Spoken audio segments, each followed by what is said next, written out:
Students, we were doing the topic learning and culture from the chapter The Central Islamic Lines. So, the sources of knowledge for ulma, ulma the scholars, it drew from the Quran, the religious text, and second, the behavior of Prophet, which we call Sunnah. So, these two were the only way to know about the will of the God, provide guidance in the world. So the ulma or the Muslim scholars, they devoted themselves to writing tafsir, explanations of Quran, and they start documenting Muhammad authentic hadith. It means saying of Prophet Muhammad of his daily practices. So some scholars, they prepared Sharia.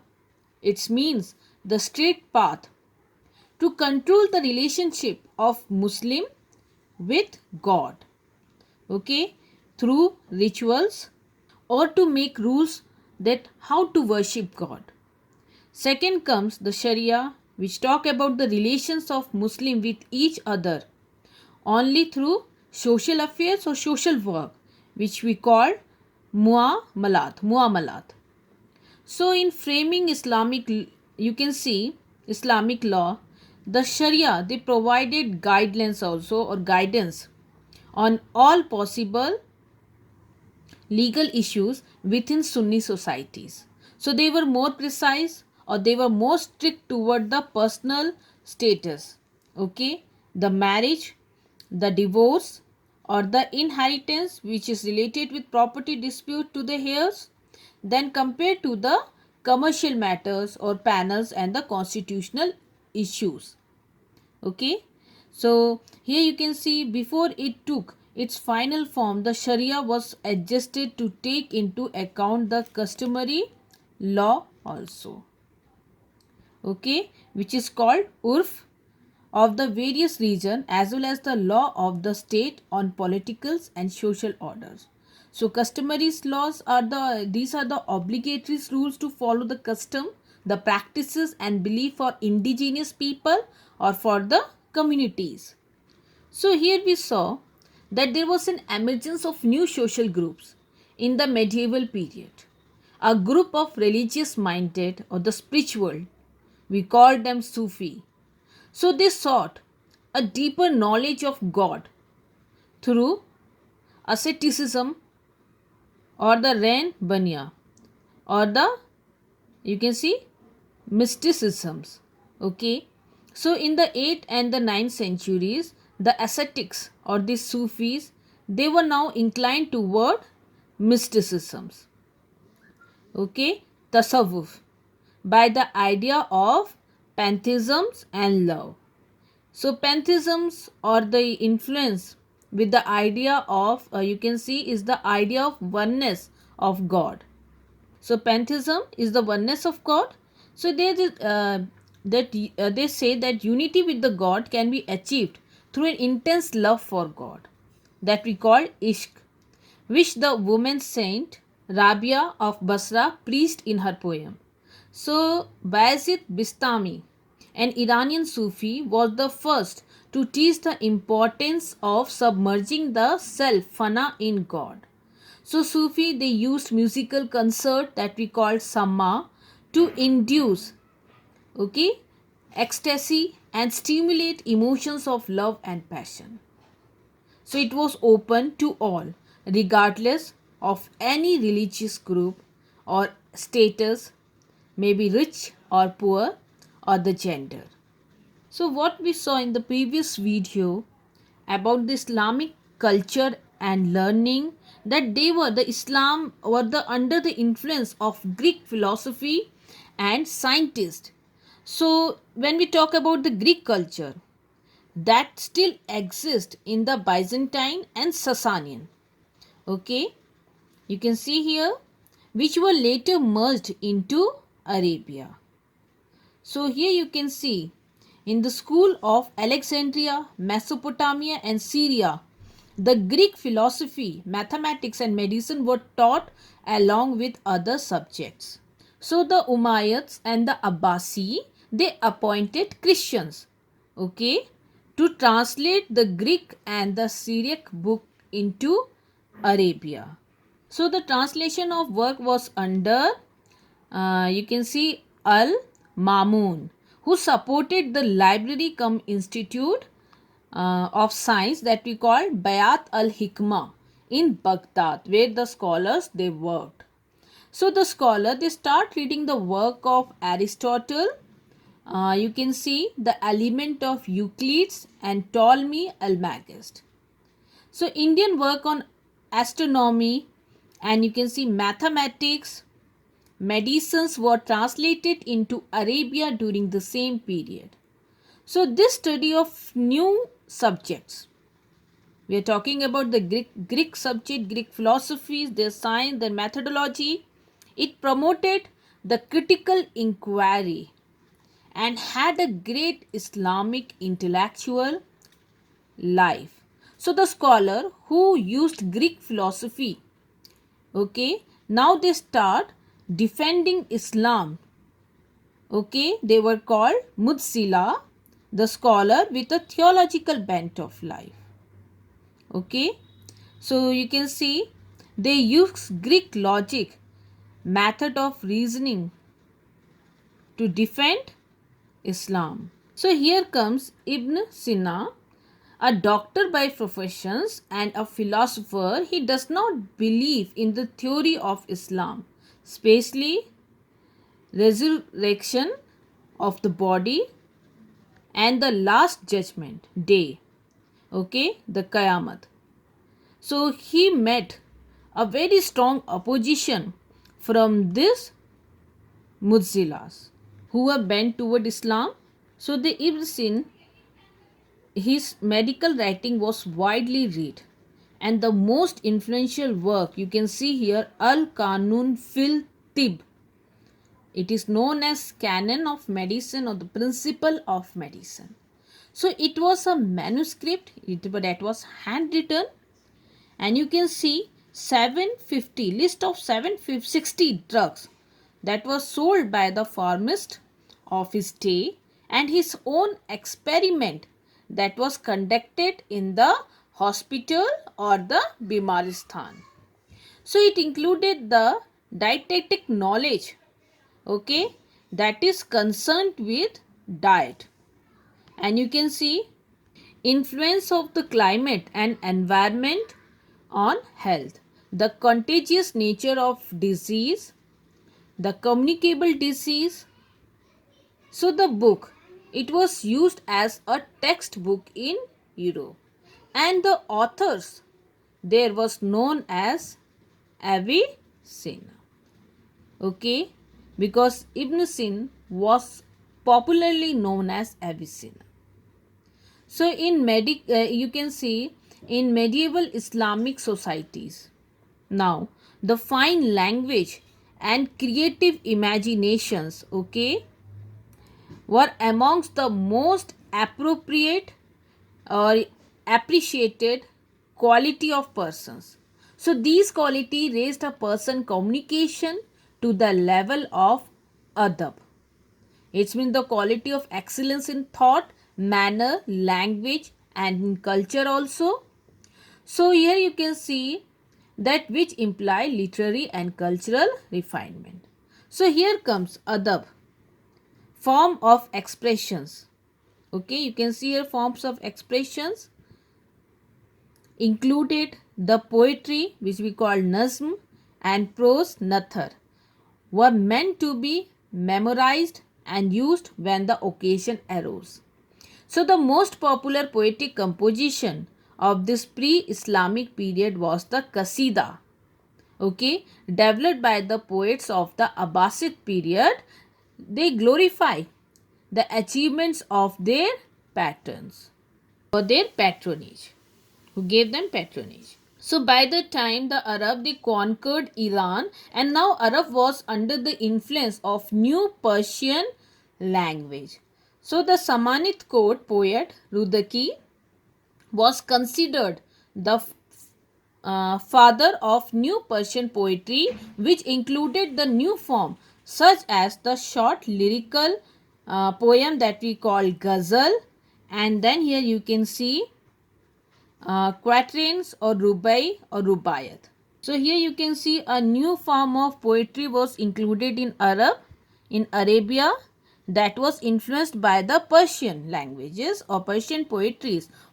One is the ghazal, another one is the quatrain or rubai. So when we talk about rubai, it's a 4-line stanza in which the first 2 lines it set the stage and the third is finally poised, okay, and the fourth it delivered the point. So the subject matter of the rubai is not restricted. It can be used to express the beauty of beloved, to praise a pattern, or you can see they express the thought of the philosophers. So at the beginning of the, you can see here, at the beginning of the 11th century, Ghazni, it became the center of Persian literary life. Okay, so Mahmud of Ghazni gathered around himself a group of poets who composed anthologies and epic poetry. So the most outstanding was Firdausi. Here you can see Shahnama, Book of King, and it took 30 years to complete Shahnama, and it was an epic of 50,000 couplets which has become a masterpiece of Islamic literature. So now we come to the books that are based on moral lessons and amusement. So here come Kitab al Firist. Okay, Kitab al Firist, you can see it's a list of book or catalog which describes a large number of works written in prose for the moral educations and amusement of readers. So the oldest of these is a collection of animal fables which we call Kalila wa Dimna. Okay, a short story typically with animal as a character. And the name of, here you can see, if you talk Kalila wa Dimna, it was based on a story of 2 jackals. Who were the leading characters? It is a Arabic translation of Panch Tantra. So now you can see the most widespread and the literary works are the stories of the hero adventures, such as Al-Sikandar or Alexander and Sindbad, a sailor, or those of unhappy lovers such as Kyas, known as Majnu or Madman. So the 1001 Night, okay, is another collection of story that was told by a single narrator, Sahajat, to her husband night after night. So many stories you can see were later added in Cairo during the Mamluk period. So these stories included human beings of different types: the generous, the kind, the stupid, the crafty, and the gullible. So from the 9th centuries, you can see, so the scope of, you can see adab, it was expanded. So if you talk about the form of expressions, it included biographies, manuals of ethic that we call akhlaq, mirrors for prince that we call books on statecrafts, and above all history, tariq, and very important geography. So the tradition of writing history was well established in literate Muslim societies. So this history was most popular among the students, the scholars, and the literate publics. For the rulers and the official, you can see history provides a good records and the glories and achievements of the dynasties, as well as examples and of the technique of administrations. So two important here historical works. One is the Ansab al-Ashraf and another one is the Tariq ul Rasul. So if we talk about Ansab ul Ashraf, it's about the lineage of the nobles, which is written by Baladuri. And when we talk about this Tariq al Rasul wal Muluk, okay, Tariq al Rasul wal Muluk, it was a history of prophet and kings. So Tariq al Rasul wal Muluk, okay, it described the whole of human history, was treated with Islamic period at the central or the focal point. So now come the tradition of writing local histories. It developed with the break of caliphates. So books were written in Persian about dynasties, cities or region to explore the unity and variety of the world to the Islam. Now comes the geography and travel. Rihala, it constitute a special branch of adab. So it included the knowledge here from Greek, Iran and Indian books, as well as the observation of merchant and traveler was also included in geography and travels, in the book of geography and travels. So here comes the mathematical geography. Okay, the inhabited world was divided into in mathematical geography into 7 climes. Okay, Ekvachan iklim, which means there are 7 types of climate with the equator and corresponding to the 3 continents. So it describe about that. Then you can see the exact positions of the each city. It was determined by astronomy. So Mukdasi description of geography in Hassan al-Taqsim. So the best division is a comparative study of the countries and the people of the world, and you can see a reserve or the stock or the treasure of the curiosity about the foreign countries. So you can see here geography and journal history, they were combined in Muruz al-Dahab. Okay, they were combined in Muruz al-Dahab, which was written by Masudi to illustrate the wide variety of worldly cultures. Next come al-Biruni, famous Tehqiq Ma Lil Hind. Tehqiq Ma Lil Hind, okay, history of India. So it was the greatest attempt by an 11th century Muslims writer to look beyond the world of Islam and observe what was the value in another cultural traditions. So by the 10th century, an Islamic world had emerged now. It has emerged in the world, and you can see which was easily recognizable. Now if we talk about the symbol of Islam, so you can see the external symbols are the religious building, the mosque, the shrines and the tomb. So the basic designs here in the buildings were the arch that is curve shaped into wall, you can see domes, semicircular on ceiling or roof.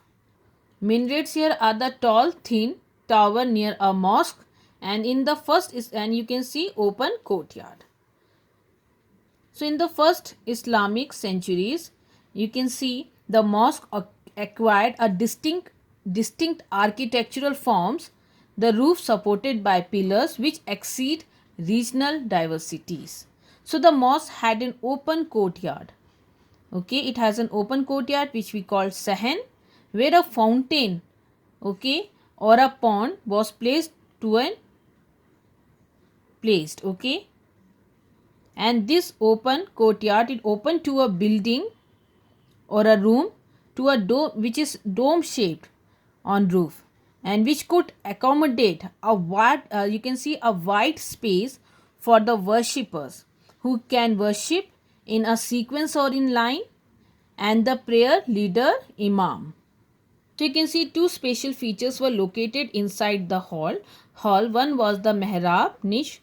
You can see the shallow that recess, especially one in a wall or to display a statue or other ornaments, indicating the directions of the Makkah, Qibla, and a pulpit you can see that we call minbar or mimbar. So here you can see this pulpit are the podiums where they preached or speech were delivered during the noon prayers on Friday. And attached to the building was the minarets, okay, a tower that is used to call the faithful these prayers at the appointed time and to symbolize the presence of a new faith or religion. So the time to be marked in cities and villages by the, you can see, daily prayers, okay, and weekly sermon they were having a particular time for 5 time prayers. So the same patterns of construction you can see here uh, of building were not only in the mosque but also in the Karwa series. Okay, or you can see that it was the stay house or sarai for the people who travel together or for the Karwas. Then you can see hospital and then palaces. When we talk about the architecture, not only in mosque but you can see in other building also. So the if we talk about the palaces here, you can see it was Umayyad built desert palace in oasis such as Khirbat ul Mafsar. Okay, Khilfat ul Mafsar in Palestine, and other was the Qusair, you can see Amra in Jordan.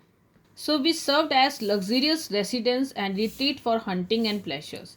So the palace, it was made on the model of Rome and Sasanian architecture. So it was lavishly decorated.